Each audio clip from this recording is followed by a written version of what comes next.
మీ business ఏదైనా మీ ఊర్లో promotion చేయాలంటే అది సుమన్ టీవీతోనే సాధ్యం. ఇప్పుడే సంప్రదించండి. నాడు కన్నవాళ్లు నేడు ప్రేమించినవాడు. శృతి జీవితం మొత్తం విషాదమే. తల్లిదండ్రులతో సహా 9 మంది కుటుంబ సభ్యులను ఒకేసారి కోల్పోయి తీవ్ర విషాదంలో ఉన్న ఆమెపై విధి మరోసారి కన్నెర్ర చేసింది. సర్వస్వం కోల్పోయి ఇప్పుడిప్పుడే గుండె నిబ్బరం చేసుకుని ముందుకు సాగుతున్న ఆమె జీవితంలో మరో పెను విషాదం చోటు చేసుకుంది.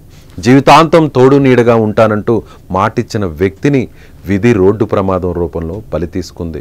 దీంతో అటు కుటుంబ సభ్యులను ఇటు ప్రాణానికి ప్రాణంగా ప్రేమించిన వ్యక్తిని కోల్పోయిన ఆ యువతి బాధ వర్ణనాతీతంగా మారింది.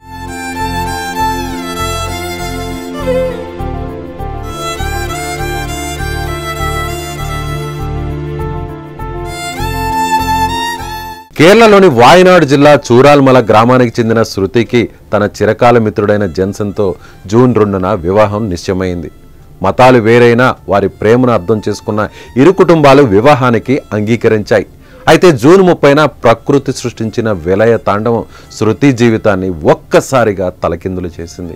వరదలతో పాటు కొండ చర్యలు విరుగుపడిన ఘటనలో తన తల్లిదండ్రులు సోదరితో సహా 9 మంది కుటుంబ సభ్యులను కోల్పోయింది.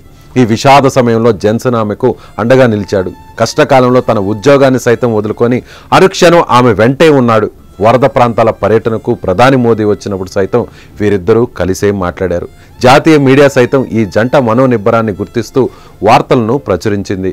కుటుంబ సభ్యులకు నివాళులర్పించేందుకు శ్మశాన వాటికకు చేరుకొని జీవితాంతం ఒకరికొకరు తోడుంటామని సమాధుల మధ్య ఆ సమయంలో ప్రమాణం చేశారు.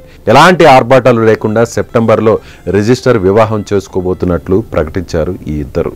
కానీ శృతి జీవితంతో విధి వింత నాటకం ఆడుతోంది. సర్వస్వం కోల్పోయి ఇప్పుడిప్పుడే తేరుకుంటున్న ఆమె జీవితంలో మరో పిడుగులాంటి వార్త వచ్చిపడింది. శృతికి కాబోయే భర్త జెన్సన్ రోడ్డు ప్రమాదంలో మృతి చెందాడు. సెప్టెంబర్ 10న శృతి జెన్సన్తో పాటు ఇతర కుటుంబ సభ్యులు ఓమ్నీ వ్యాన్లో బయలుదేరారు. కోజికోడ్ కొల్లేగల్ జాతీయ రహదారిపై వీరి వాహనం ఓ ప్రైవేటు బస్సును ఢీకొంది. ఈ ఘటనలో జెన్సన్ తీవ్రంగా గాయపడగా శృతితో పాటు మిగతా వారికి స్వల్ప గాయాలయ్యాయి. స్థానికులు వెంటనే సమీప ప్రైవేట్ హాస్పిటల్కు తరలించారు. ఈ క్రమంలో జెన్సన్ చికిత్స పొందుతూ మరణించినట్లు హాస్పిటల్ వర్గాలు వెల్లడించాయి. తన చిరకాల మిత్రుడు కాబోయే భర్త మృతి చెందడంతో శృతి జీవితం మరోసారి తలకిందులైనట్టయింది.